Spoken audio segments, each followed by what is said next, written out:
We are back, folks, on the Bridging the Gap podcast. It's your man, Dapper J. I'm here with the fabulous Nikki Marie. And today we have two special guests, creators of the up-and-coming show, The Gig. And with over 25 years of experience combined, these two powerhouses have helped produce multi-million-dollar budget commercials. And today they're here to dish all the tips you need to know on how to break into the industry and what goes on behind the camera lens. With everything from pop culture to movie reviews to tech talk and production tips. Ladies and gentlemen, you have Jessica L. Ransom and Leyla T. Rosario. Pleasure to have you both. You know, I've been talking to a lot of videographers and, they want to know, they're not too familiar with you ladies and they want to know how you got started. Tell us a little background about you. Okay. I guess this is Jessica Ransom. I guess I'll go first. Basically, I was born and raised in Michigan, and then at the age of 3, I used to rock around with a box over my head saying I wanted to work in TV. And then from there, I just continued interning in high school, which led into going to film school. And then after film school, I just did the basic PA route, and now I'm a producer in commercials. This is Leyla T. Rosario, and I started my journey, I want to say, of imagination and creativity when I was a kid. I grew up in the Bronx of New York City. I would write short stories, have my friends, family members, everyone acting them out. I'd record them, and I just developed a love for it at a very early age.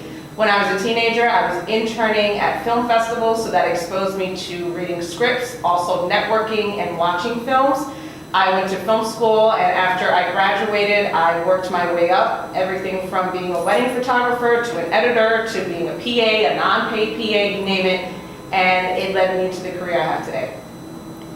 And you guys have different backgrounds in a sense. How'd you guys meet? I met Jessica L. Ransom when I was working on a show called International Wedding Guest. It's a pilot that I wrote, and I needed and I wanted someone to represent the LGBTQ community. So Jessica came, and she was phenomenal on set. And the show itself, we talk about weddings. And then after that, we just we were friends ever since. Well, and we also have a mutual friend too. Yeah, we have lots of mutual friends, Yeah. and then we have similar kind of backgrounds. Like I worked at JWT for a while, which is an advertising agency, and then International Wedding Guest was very much of a kind of reality-based show, and I worked in reality TV at the time. So it was more, we had a lot of commonalities, and then our friendship blossomed from there, and then now we're working on various projects together. Yeah, we are. Yeah. That's perfect. I would like to tell you how me and Nikki met. It's a very long, complicated story. I gotta say, it really does just show at the end of the day when you have support and you have friends like Jessica who just will support your dreams. They see your tenacity. They believe in you. It's what makes staying in this business honestly worth fighting for and worth pursuing and continuing. So Yeah, you got to have your tribe, and that's a way of survival in this industry. You have to have the core people around you who are going to support you that have the same kind of vision, and then you have to network outside of that. Yeah, that's pretty much us in a nutshell. Essentially, that's in a nutshell. Do you guys bump heads? no. I mean, at the end of the day, if I have a creative difference from her, we both say our point, and then at the end, I'm like, all right, this works or this doesn't, and then we kind of come to a mutual decision. Yeah. I think if we respect each other and our years of experience, so then therefore, if she's like, no, I don't really like that, she usually comes with because X, Y, and Z, and I usually go, oh, okay, well, I like this X, Y, and Z, and then we'll usually either find a middle, or she may lean more towards my way, or I may lean more towards her way. At the end of the day, we're coming together and we're collaborating. Yeah. And what's great about us is that we do back up the reason why. We don't just say we don't like something or we think it doesn't work just to say it. We say here's what I think. Here's what I think may work better. Here's what I think can improve. And then I will say something as well. Then we find a way to, like Jessica said, come together. Yeah. I was gonna say, what are some of the major companies that you've worked for, created things and stuff like that? Well, I started in mainly in reality TV, so I worked like T-Mom as production assistant, then moved up to associate producer. I worked at 16 and Pregnant, a whole bunch of reality shows after that, at HGTV, at Discovery Channel, and whatnot. And then I kind of fell into commercials.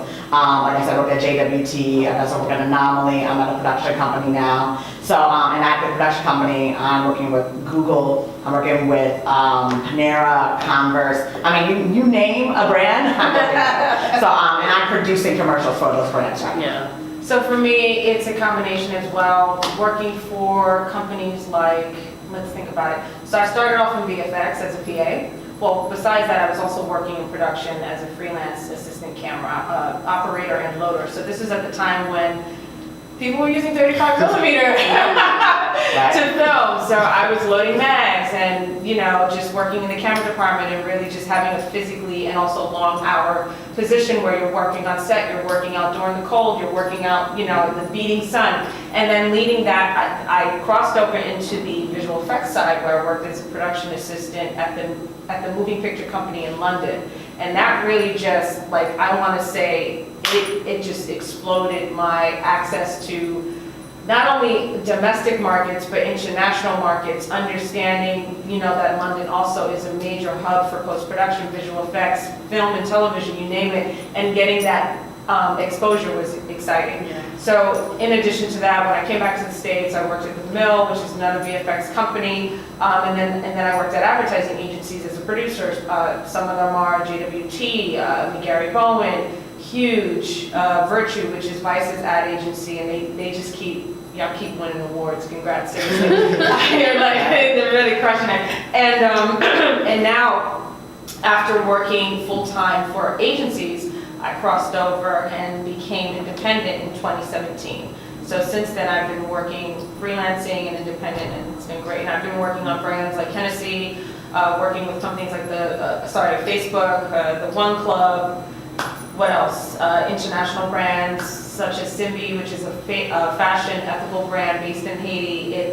They provide clean water for the community, and also they pay Haitian artisans. So everything that you get, it's coming out of Haiti, which is great. And you're also supporting them for bigger costs. So. Yeah. I think it's funny because I started in freelance, so I went from freelance to now staff, and then she started staff and freelance. So it's kind of like we did the reverse right there. Yeah. But you said a key word, right? You said crossover, right? Like there are a lot of young and up and coming people that are videographers and things like that, and they want to know how do they cross over into the industry. They want to know what ways can they fish through the ins and outs and make it there. And you guys are working for big companies and major production labels and things like that. How would you give any young and up and comers advice to make that transition? Okay, I guess for me, how my background started, when I was a PA, I took a lot of editing courses, and I could say for a fact that editing saved my life. Because when you're a production assistant, when you're first starting out, you're making no money. You're making like $150 a day or $200 a day, and that's it. That's not enough to get an apartment in New York City. That's not enough for survival. So on the side, editing taught me, I would do my friends' wedding videos. I would edit my friends, actor reels. I would charge for that. I would go on Craigslist and then check out when someone needed some type of, I need a video for X, Y, and Z. And I was doing that to supplement cash in the meantime. To make it in the industry, if you want to switch, if you are not in it at all, my best way is to work on your friends' projects for free, and then don't be scared to check out Mandy.com. I even said Craigslist, watch Craigslist a little, but sometimes that's some good stuff. Stackmeetup.com. Facebook has a lot of great groups on there that you can join.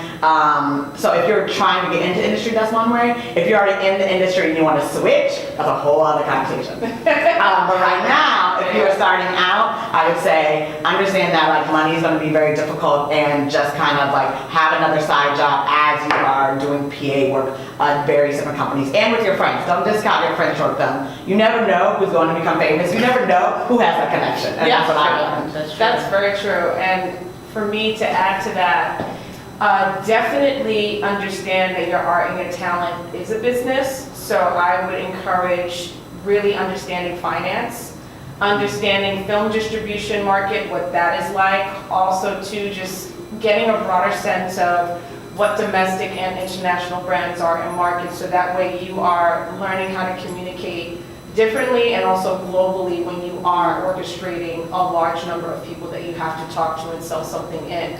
What are some other things too, like Jessica said, definitely get your friends to be as supportive as possible, work on each other's scripts, work on each other's projects. That way that also gives you the opportunity to see where you can improve, and it may also introduce you into another side of filmmaking that maybe you weren't thinking about. maybe you were like gung-ho on one department, and then now you get into set design, you're like, wait a minute, I actually really like this, and I can sew, or whatever the case may be. But definitely, experiment. Film, as I said before, film festivals, networking, you gotta network, and also be committed, right? So if you're gonna give your word on working on something, definitely be committed. Make those small goals, turn those small granular goals into big ones, and just stay committed throughout the process, because filmmaking in itself, it's an investment. It's an investment on your imagination, your creativity, but the resources as well. So, and resources also include contact. So when I say resource, I'm also saying like, it may be that person that has that bomb ass apartment that you're like, damn, this will be great for my opening intro sequence. Let me give them a call and see if they'll let me, use their place for the weekend, and I'll chip in for gas, I don't know, whatever, and they give them $20. But all those things when you're starting out, but definitely understand that your art and your talent is a business.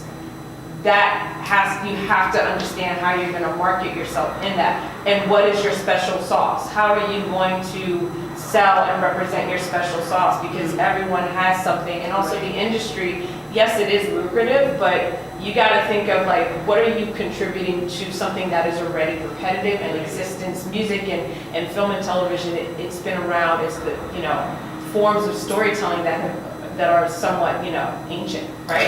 And with that, it's like, how are you advancing that? So, yeah. I would say for when I'm looking at a resume, because I do hire a lot of production assistants, the first thing I look at is, I need your credits. Even if it's stuff I don't know, but if you worked on your French short and you were a production assistant, make sure that's on your resume. So I would look at your credits of what you worked on. That to me is super important. I'm also really big on taking classes. Lynda.com, also colleges offer pretty cheap courses. Take some courses. I want to see that you are working on other projects outside of just trying to get the hustle in the industry. And that's a really big thing. Like I keep putting there, like networking and building your credits are super important when you get there. Because when you finally land a big MTV job, then you can network with them there, or someone like MTV, to get hired, to get like the associate producer, or if you want to direct. But first thing starting out, you have to build your credits up. So PA as much as possible, take courses, seek knowledge everywhere. Like you said, use your resources. Those are the big things. And, like Jessica said, you are going to be making $150 a day or working multiple jobs. So in knowing that, which is why I stress understanding the finance. And that's something that during the time that I was going to college, at the time, I don't recall many programs or classes that focus on finance and business when working in the film industry. And although the creative side is very important because that's what's going to sell too, but understanding how do you manage that? Like, what do you do after you make a film? How does it get, what film festivals do you submit to? What is grant writing? Things like that are additional in terms of how to make a successful project that has legs, and at the end of the day, you want an audience, right? Well, how much of that did you learn through experience versus being taught that, right? Because a lot of the things you say they're not discussing, and when you're taking film in school, right, they're not discussing certain things, right?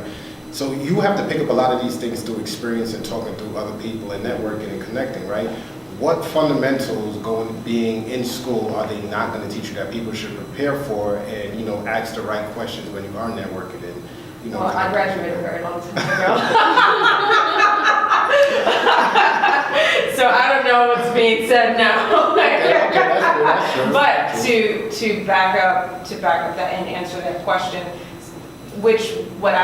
the lack of the experience that I didn't have, I didn't understand film financing when I was in college, right? So that's something that I wish would have been expressed more, or more classes taught on that.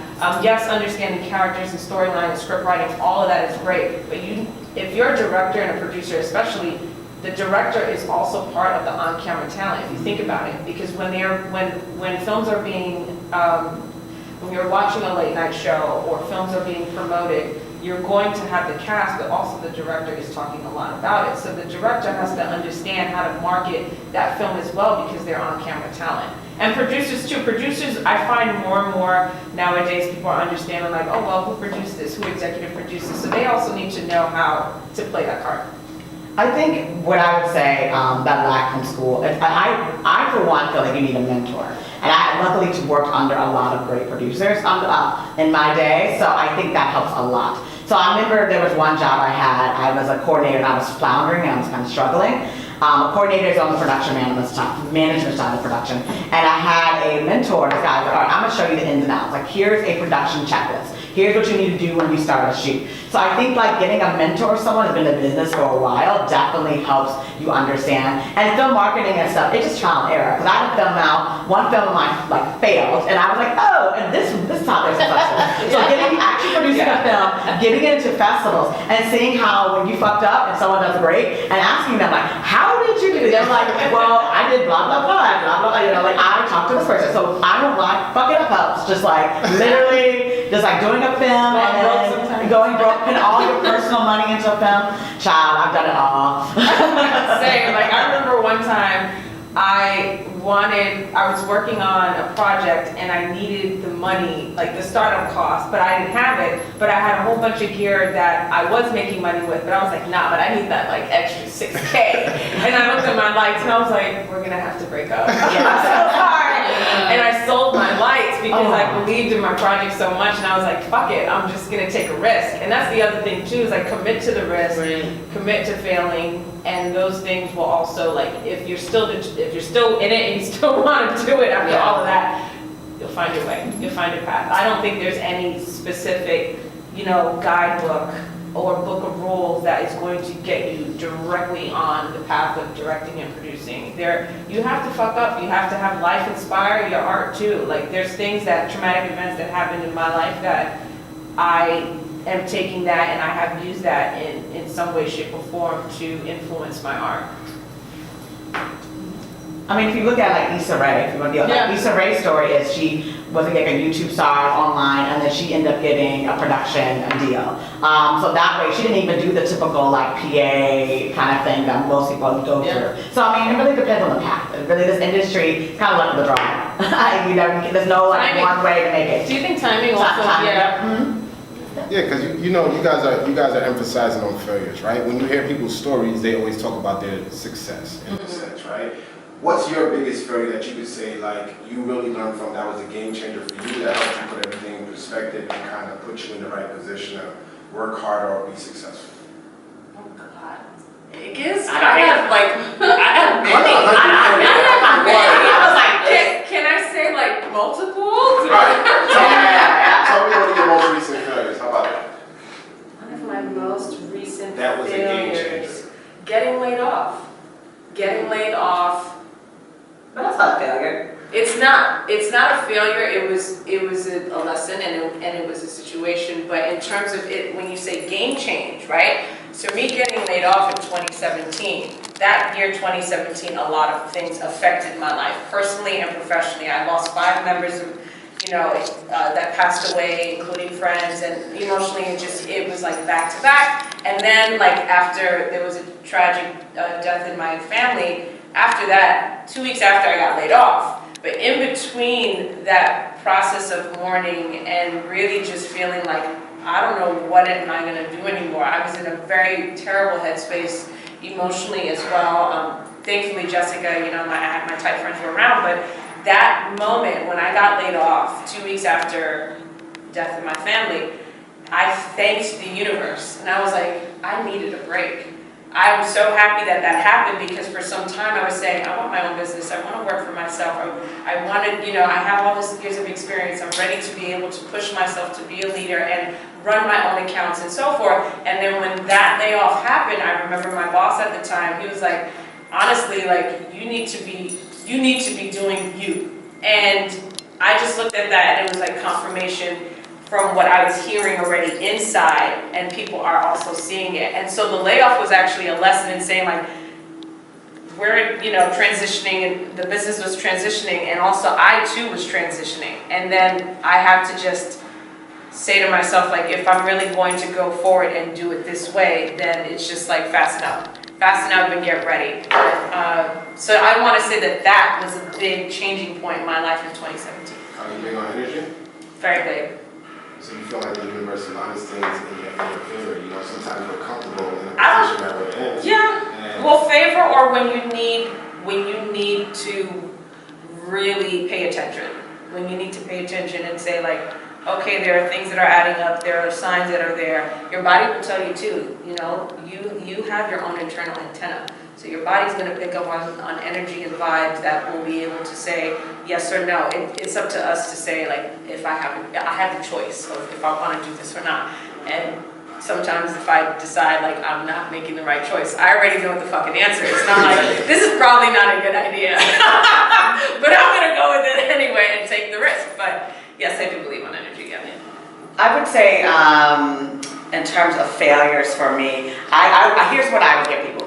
Don't embellish your skill set because I've had situations where I'm like, oh yeah, I can do that, and I get there and I know I can't. and I'm now looking at it from my angle. I have just had PAs or people that have done that to me, and it pisses you the fuck off because you're literally sitting here like, okay, I'm now wasting my time. This day shoot is gone. This time period, like if I'm doing like an edit, like transcoding, person knows how to transcode, then I now have to spend more money to get someone else to do it. So I have been in a situation where I tried to be like, oh yeah, I got this, and I didn't have it, and it ended up being really bad. I didn't know how bad it was until getting in this role, but all I have to say is like, don't do that. Please do not. Please be very, very clear about your positions. I would say I had a more come to Jesus moment. Because I was on a reality show, I'm like similar to you, where I hated it. I was in Minnesota. I worked 16-hour days, 6 days a week, and I lost 15 pounds because I was so exhausted. I was so tired. I literally was just like,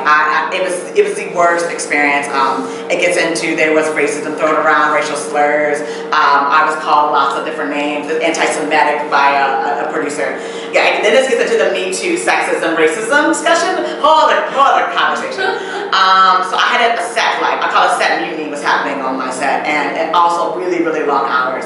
And basically, I was crying so much. I was like, you know what? I'm not spending enough time on my own projects.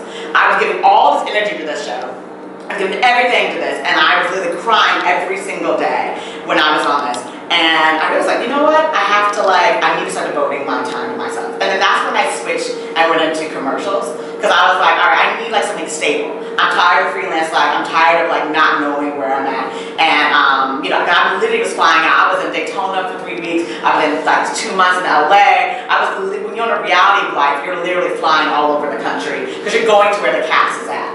So that was the biggest thing for me. It's like I would like break down and cry on this last show because I was giving my heart, but it wasn't to what I wanted to do. And what the good thing when you work in commercials is you do tend to have more time than you would if you're on a scripted set or a reality set.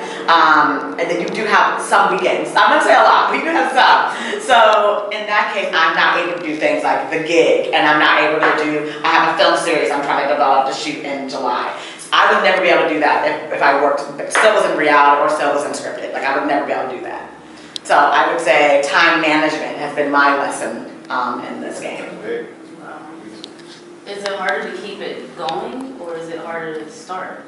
I say harder to keep it going. Here's one thing I would say. When you start out, the great thing is you have tangible goals. You're like, I have PA, next step is associate producer, next step is this, next step is that. When you get to like where Layla and I are now, like we have our own projects, there's no steps. There's no guidebook, there's no one to help you, because it literally is like, all right, well I met this connection, well maybe this person can help me funny for this. Yeah. Like you're all on the pin board. Yeah, exactly. When you have goals to be like Shonda or Issa or Ava, it literally is like you are literally playing checkers with all everyone that you know to make things happen. Versus when you start out, it's just like, I'm going to be the associate producer now. Yay! I'm going to be a production manager. Yay! Now it's like, oh shit. I had the script that I wrote and I got 15 rejection letters. Yes, I have them. I had 15 rejection letters to my script where basically NBC was like, this was terrible. Why did you submit it? So when you have that, you're like, all right. What do I do now? I spent a year on this script and everyone thinks it's terrible. So where do I go in life? And that is the challenge. I took a script that I wrote that I loved and I was dealing with, and I haven't been writing. I'm just now writing again. I was hurt. It was all because it wasn't just rejections from like outside contacts. It was also rejection from my friends, my contacts.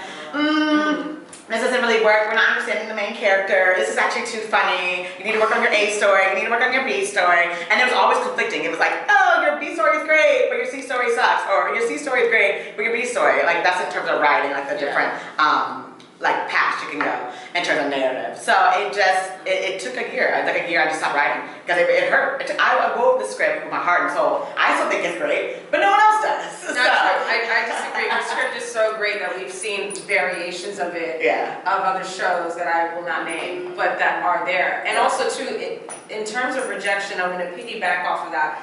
Jessica and I have written projects together. Yep. We have been rejected left and right. To a point it becomes comedic. Yep. Because then we'll see it on TV. Yep. We'll see it on streaming channels and I'm like, and she'll text me and I'm like, yeah, I already saw that. And so for me, it just confirms that we are even closer and that we are doing something right. And that just because a specific network or a specific person that didn't agree with it, it doesn't mean that it's not something that is gonna flourish. It just means that that person has a different vision for what they want for their department. So the rejection is not the rejection, for me, the way I interpret it, on my art. It's like, it doesn't fit for what you wanna sell for your demographic and for your viewers. I get it, but guess what? There's gonna be a streaming channel or maybe my own channel that I'll put it up or we will find the right audience. I'm sorry, the right support to be able to back it up. So I look at that now and I'm like, actually, you know what? I walked into a meeting too, and I too didn't feel that this would work in my favor. So it goes two ways too. When I walk into an office, before when I took rejection, I was like, oh, they didn't see me, they didn't like me for this and that. And now I'm like, actually, I wasn't feeling you as well. Like and empowering myself and knowing like, if I don't feel you are gonna support what I want as well, it's a two-way street. I will gladly walk away and communicate it or reach out to somewhere else. But rejection is actually, it can motivate you, it can also break you. I've had those moments too where I cry, I'm like, fuck, I'm mad or this or that. And then, she's like, yo, go to the gym. I'm like, yeah, because I like going to the gym. I like go, like punch it out or whatever. Come back and I feel great. And I'm like, okay, I feel good, we can start over. But it's not, unless you got the contacts, and we talk about that all the time, right? It's also about who you know. So unless you have like direct access to high profile contacts that can get you in easier than, working your way the traditional way or really busting and grinding, it can be a very long and tricky road. Yeah. So let's take a deeper dive into it, right? This is a male-dominated industry, right? And you being two independent female producers and directors, right? How does the industry fare in regards to some adversity that you guys have faced, just being a woman of color, and not even just that, but how much do you owe to your culture, being that it's a male-dominated industry? Oh my God, where do I begin? Why don't I first start off with saying up until recent, have been in situations where I've been called certain names on set, or I'm perceived a different way, or I'm treated a different way. And what that actually does for me, it's a form of showing me your fear of what I am qualified and experienced when I'm coming in, I'm actually doing my job, and I am orchestrating a team of 6 or 7 people that I have to be on time with what I'm saying, and I have to prepare things. So when I am in a situation where things like that are said, one, it reminds me of my power, of who I am and what I command when I walk into a room. And also, too, it reminds me that I need to stop that person and not let that happen. And why I say that is because when you are selling yourself short by name-calling or disrespecting a woman on set, you are also devaluing not only me, but who you are, especially if it's coming from a man, and also the production itself. So I will more than happy check someone on that. And maybe it won't be at that moment, because I'm like, okay, we're in a professional setting. I'm gonna wait for there to be an opportunity for me to call you out, and we could talk about it and say, why was that happening? Or why did you feel that this was okay for you to do? It's also too psychologically, I feel that there has been a moment for me of PTSD growing within this industry, right? Where I've been called names and treated differently and said things, or I've even had moments in meetings where I walk into a room and at the end of it, I've had, male men say, you're a lot smarter than I thought. Wow. How the fuck am I supposed to respond to that?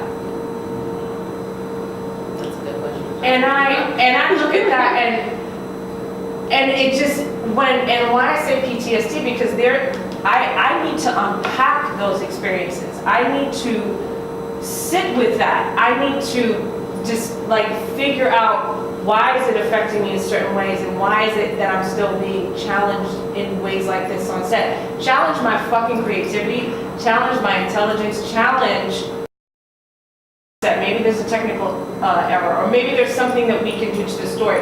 Why don't you challenge that instead of challenging what I look like and what I am and where my family comes from? Why don't we start from there? And it affects me in many ways. And so when I look at that and I think to myself, I'm not defensive.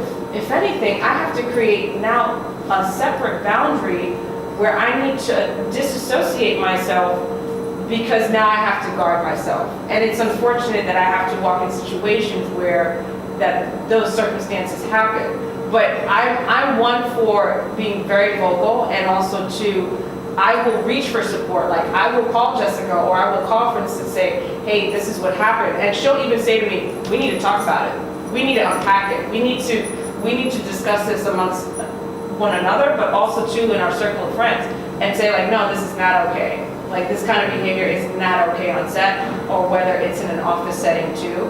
And also amongst, just some of my friends as well that are in the industry that we'll talk about it. And I'm like, if I'm here to produce and direct, I'm here to produce and direct.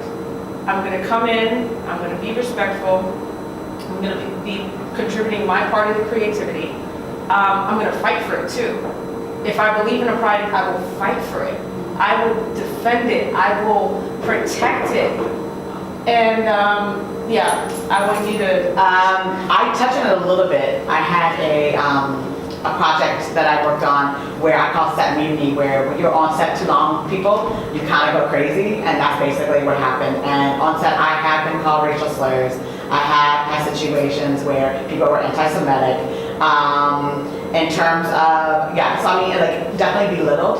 There's a lot of cases being a black woman where I have dealt with where a white man will be screaming at me and he will be wrong and I can't yell back. Because I know if I yell back, I'm the loud sister, I can get fired. I'm the loud, black, angry black woman.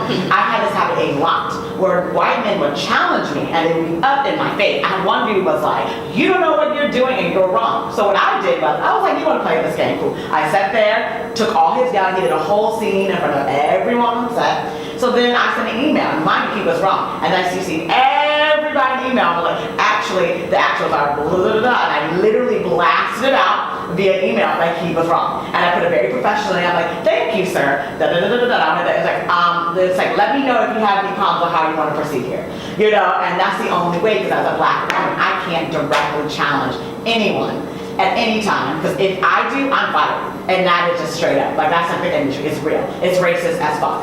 So I have to always be careful what I say. I have to always be careful of what I do. Being queer and LGBT, I mean, like, in a sense, luckily, a lot of gay men run the industry, but it's run by a lot of white gays, and I mean, there's still a lot of racism there. So it's still, you never escape it.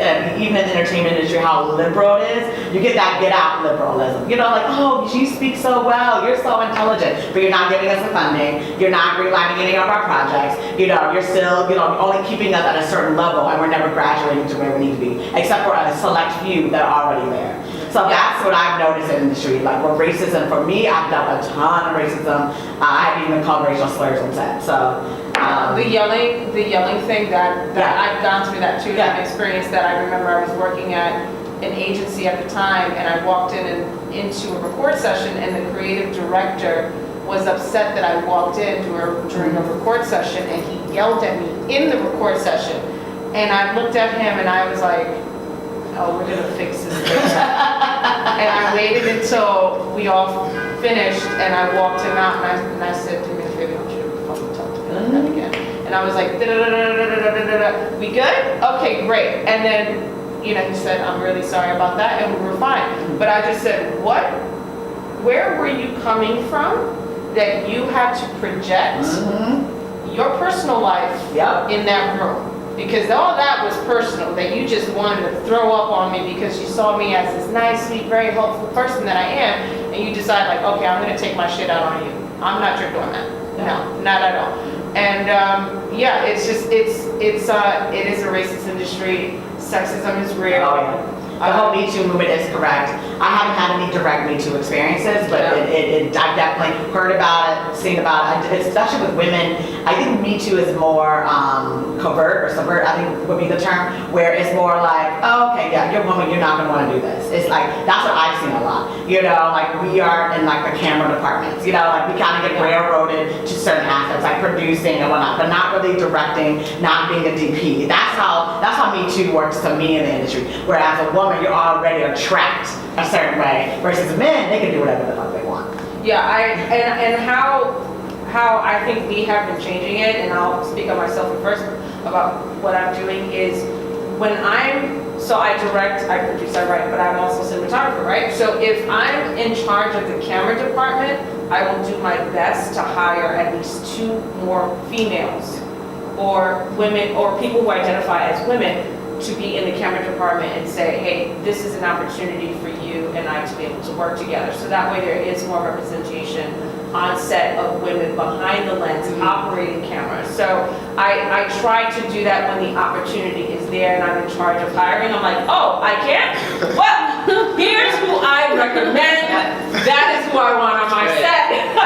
I do the same thing for women, for people of color. I try to hire trans friends of mine. Yeah. My staff is always very diverse. I would say I'm probably one of the most diverse teams across the board. Like black folks, trans, LGBT, everybody, Latinas, Asians. Like I try to get everyone in the mix. Women, especially with post-production, I make sure I try to get a female editor. You know, I try to or female colorist or whatnot. So I make sure now that I have the hiring power, I always try to go for diversity.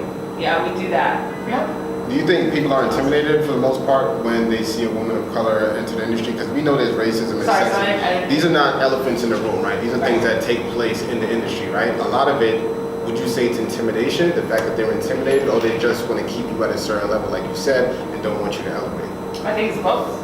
I think it depends on the person that's doing the hiring. So, you know, and why I think it's both, it's intimidation and it's also, you know, the other is because when someone is intimidated, it's because they don't feel confident in what their performance is. So if I walk into a room and I'm coming in with confidence, I'm prepared, I already have 5 strategies, I'm already 5 steps ahead of you in my thinking process. I didn't come up here to think it through. I came here prepared. Right. So if I'm coming prepared and you're intimidated by that, it's because you're not prepared. Right. So therefore you want to say some shit to me or to try and add additional stress when I'm coming through with the solution. So it depends, but I can speak on the intimidation part. It's, you know, based on my experiences, that's what I would have to add to it. I would say, I love the term, which I hear all the time. It's like, it's about our culture. It's always the culture of the company. The culture of, I literally hear the culture term, and that is racism. That means racism. But they say culture, that means men, and that means white. They don't want to hire new people. And that's what it's straight up. I hear all the time, well, they didn't fit with our culture. Really? Because they were black? Come on. Like, 100%. It's always the culture. That is the buzzword. We ever hear that word? That means you ain't getting the job. Oh, you know, our culture. So they say culture, I'm like, I already checked out. Like, I would get on my phone, like, all right, the interview's over. Because I already know, as a queer black woman, I'm definitely not fitting into the culture.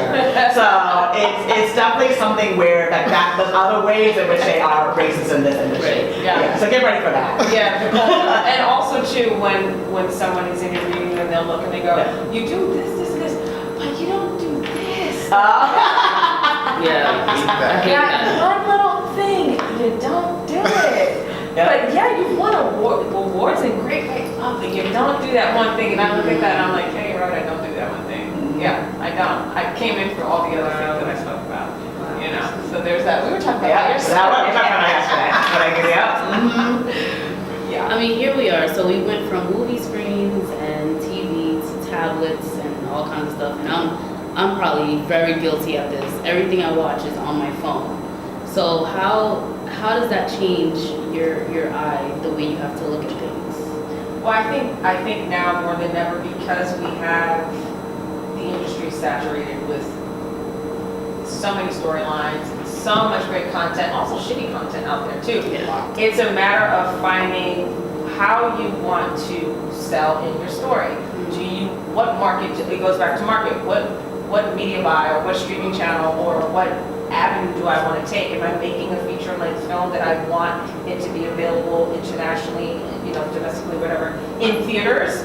Do I want to create something that's vertical framing? Because nowadays too, a lot of people are watching their content in vertical framing. And if you are, I want to say it depends on what type of attention span you want as well. If I'm going to create something that's going to be cute, or powerful, or passionate, or maybe, dramatic? Am I looking for it to just be a one-off thing that will create a quick little buzz, a quick fix, so to speak? And if so, then I have to understand, that might be no more than 15 to 20 seconds of vertical framing and getting something really quick and visually stunning to then put together to just show consistency and show where my mind is at the moment.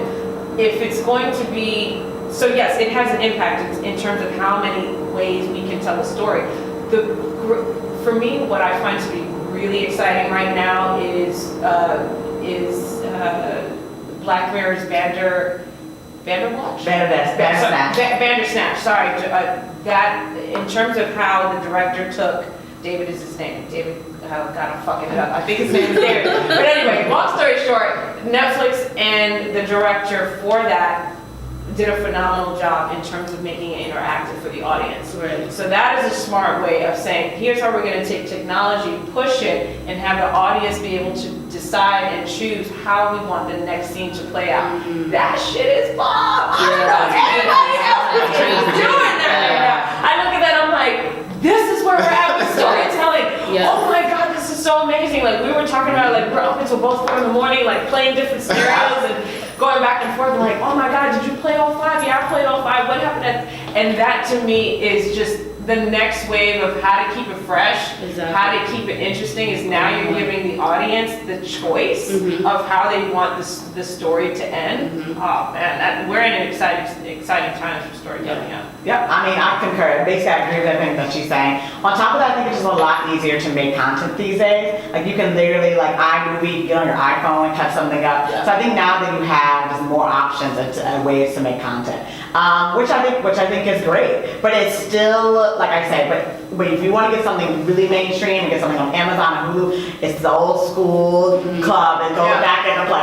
Don't think, oh yeah, this is so easy now. Nah. Trust me, it goes back to what we were saying before. So that's the weird thing about it. It's you were oh, now I can make content. It's easy. Yes, it's easy. But to get something, to get mass appeal and to get a broader audience, it's still the steps you have to go through and the roadblocks you're going to hit along the way.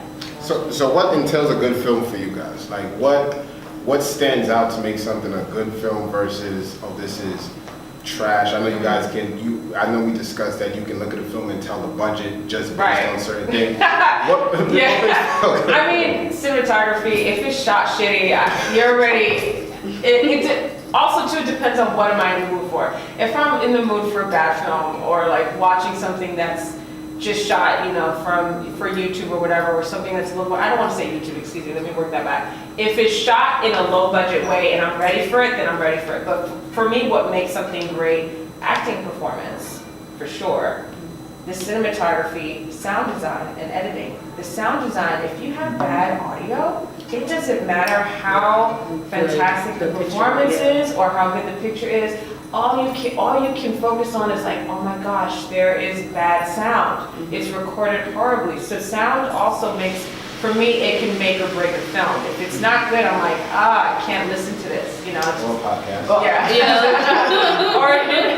or a podcast. But yeah, for me, it's cinematography, performance, editing, and sound. See, for me, I'm not big on, she's a director, so she's big on the picture. I'm about, as a writer, I would say I'm more so, I need a story. I can watch a shaky camera, I don't care. I'm is this shot in 4K? I don't care if it's 4K, I don't care if it's 2K, I don't care if it was for YouTube. As long as there's a story, I'm into it. I love a good drama, I love a good cat fight, I need a good script, and that is it. And that is I'm about, you hook me in with the story, I'll watch it on anything. It doesn't matter. If it looks terrible, I can still be into it. So also, I just need a good A, B, and C story, and I'm big on narrative. So Yeah. like I would watch a film and be like, nah, I can be like the best, like, oh, this is going to Oscars. I'm like, I fell asleep. I'm bored. Sorry, I'm There are bored. a few that are being nominated. I'm like, Yeah, exactly.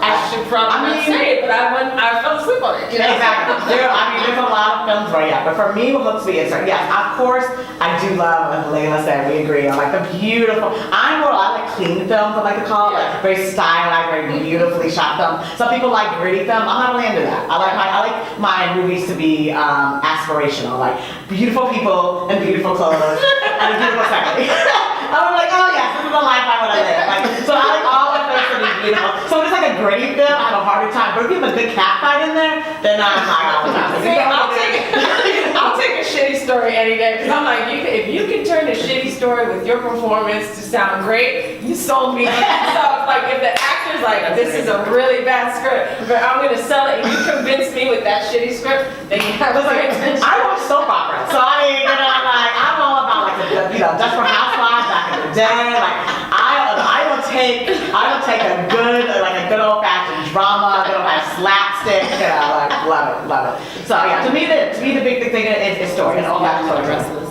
Yeah. Young and the Restless. Yeah, I used to watch General Hospital for like. So my mom. I love my sitcoms though. Yeah, I think that's a sitcoms too. I mean, the script I wrote, that is my 15 Rejection letter, is actually a rom-com sitcom. So I tend to write things that I like. So like we're mirroring that, like Layla, the stuff that she writes, just to reflect her kind of style of films that she enjoys. Yeah. I write rom-coms, I write dramas, I write always also queer and or black projects. That's just because I write from my experience. Some people write about aliens. I don't. All my projects are within my world. Right. So. And I respect all of this, I think you ladies are doing a phenomenal job. I think bringing you on the podcast, we gained a lot of information. I think our viewers are going to gain a lot of information. But before we wrap this up, you guys are premiering the gig, right? Mm-hmm. I know me, Nikki, everybody wants to know a little bit more about this, so can you give us a little bit of feedback? A little detail? Alright, so the gig is basically, we're going to discuss things about post-production to pre-production, pre to post-production, and basically also things that you watch on TV. So we'll be doing movie reviews, TV reviews, but we'll also be talking about the technical aspects. So it won't just be like, this movie was great, this movie was bad. We will get into the budget of them, or why the scene costs this much, and stuff like that. So it will be an insider's look into what we watch on television and into the industry and the different roles that people have within the entertainment industry. We'll also invite guests on the show that will talk about their craft, and they will get into the details of what their jobs are, their roles and responsibilities, because a lot of people may not understand all the jobs that are available and that you can find a position and a role in the industry and make a really good living doing it. Yeah. I like that. That. It's a pleasure to have you lovely ladies on the podcast. Thank you. I think this was great. And before we go, any last words? Anybody? All right, we're done. Thank you.